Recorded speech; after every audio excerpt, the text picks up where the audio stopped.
ज़रा आंखें बंद करके एक मंजर जहन में लाएं। सुबह का वक्त हो, सूरज की सुनहरी किरणें समुंदर की इन देवा हेकल लहरों पर पड़ रही हों। पानी का वो शोर, तूफानों की एक गर्ज और फिर अचानक एक गहरा सुकून। कितना पुरस्कार लगता है ना ये सब।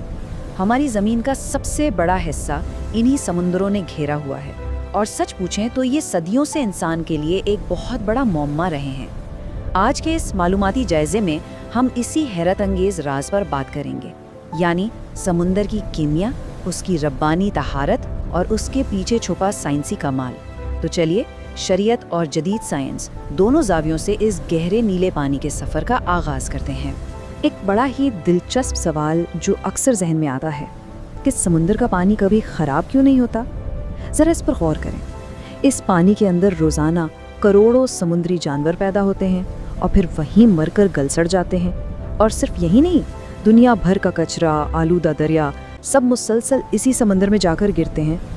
अगर किसी आम झील में इस गंदगी का 1% भी डाल दिया जाए ना, तो वो मुकम्मल तौर पर सड़ जाए और उसमें से नाकाबिले बर्दाश्त बदबू आने लगे। लेकिन समुंदर का पानी कभी ख़राब नहीं होता। आखिर क्यों? आइए इस राज की तहों में चलते हैं। पहला हिस्सा, शरीयत और समंदर की तहारत।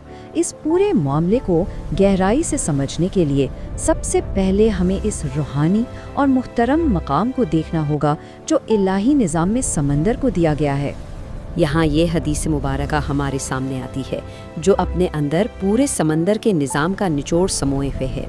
उसका पानी पाक है और उसका मुर्दार हलाल है। ये सिर्फ चंद अल्फाज नहीं हैं, बल्कि हकीकत में ये इलाही हिकमत का एक ऐसा फैसला है जिसने सदियों पहले ही समंदर की पाकीज़गी पर मोहर लगा दी थी।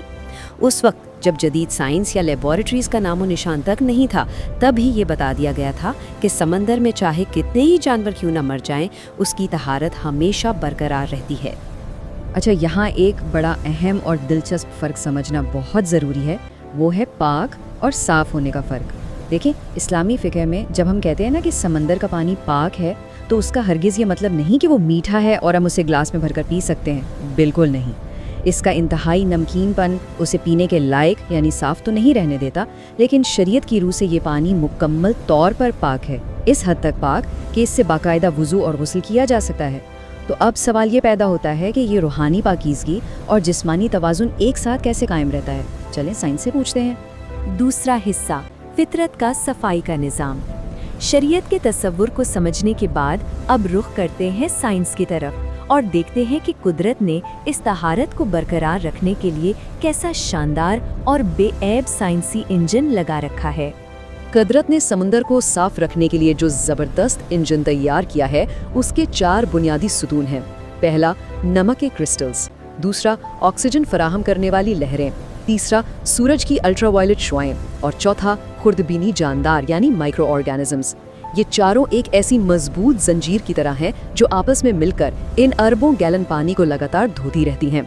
आइए इनमें से हर एक मरहले को जरा करीब से देखते हैं। सबसे पहले बात करते हैं नमक की। समंदर में नमक की इतनी भारी मिकदार सिर्फ उसे कड़वा करने के लिए नहीं डाली गई, बल्कि दर हकीकत ये दुनिया का सबसे बड़ा नेचुरल प्रिजर्वेटिव यानी कुदरती मुहाफिज है। बिल्कुल वैसे ही जैसे हम रोज़मर्रा ज़िंदगी में खानों और गोश्त को ख़राब होने से बचाने के लिए नमक लगाते हैं ना, बस यही काम समुंदर का नमक करता है। ये नुकसानदेह बैक्टीरिया की ग्रोथ को बिल्कुल ब्रेक लगा देता है। ये कुदरत का एक ऐसा कमाल का कीमियाई दिफा है जो इतने बड़े समुंदर को सड़ने और बदबूदार होने से महफूज रखता है। लेकिन क्या सिर्फ नमक काफ़ी है? जी नहीं, पानी को भी जिंदा रहने के लिए सांस लेनी पड़ती है। और गहरे समुंदर की जो लहरें और करंट हैं, वो दरअसल समुंदर के फेफड़ों की तरह काम करते हैं।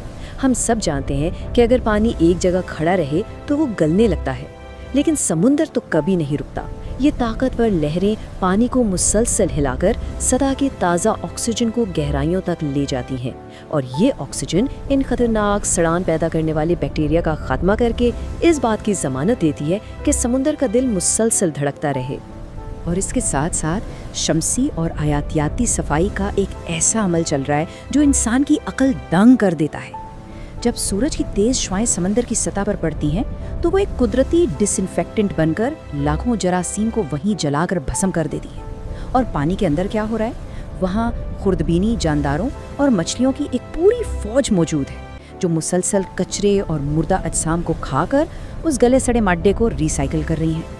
یعنی یہ ایک ایسا کارخانہ ہے جو بغیر کسی چھٹی کے 24 گھنٹے اپنا کچرا خود صاف کر رہا ہے۔ حیرت انگیز ہے نا؟ اگر ہم ان سب چیزوں کو ملا کر ایک جملے میں بیان کریں تو یہ دراصل قدرت کا خودکار صفائی کا نظام ہے۔ یہ محض بائیولوجی یا کیمسٹری کا کوئی اتفاق نہیں ہے، بلکہ ایک پرفیکٹ خودکار عمل ہے جسے انتہائی کامل حکمت سے ڈیزائن کیا گیا ہے۔ جب ہم شریعت کے اس لفظ پاک کو آج کی جدید سائنس کی اینک سے دیکھتے ہیں تو واقعی حیران رہ جاتے ہیں کہ کیسے حیاتی اور کیمیائی عمل مل کر اسی الہی فرمان کی تصدیق کر رہے ہیں۔ تیسرا حصہ زندگی اور زمین کا توازن۔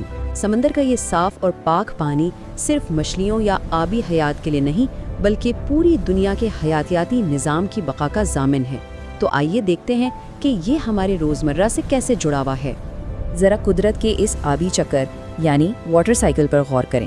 سمندر کا پانی ویسے تو بہت کڑوا ہے، پیا نہیں جا سکتا، لیکن قدرت اسے ہمارے لیے میٹھا کیسے بناتی ہے؟ ہوتا کچھ یوں ہے کہ سورج کی حرارت سے پانی بھاپ بن کر اوپر اڑتا ہے اور سارا نمک اور گندگی وہیں سمندر میں چھوڑ جاتا ہے۔ پھر یہی خالص پانی بادل بنتا ہے، ہواؤں کے ساتھ سفر کرتا ہے اور زمین پر بالکل خالص اور میٹھی بارش بن کر برستا ہے۔ یعنی سمندر خود تو کڑواہٹ برداشت کرتا ہے لیکن ہمیں زندگی بخشنے والا پانی فراہم کرتا ہے۔ مگر ایک لمحے کے لیے سوچئے، اگر کبھی قدرت کا یہ خودکار نظام فیل ہو جائے تو کیا ہوگا؟ سچ کہوں تو اس کے نتائج کسی بھی خوفناک کہانی سے زیادہ سنگین ہوں گے۔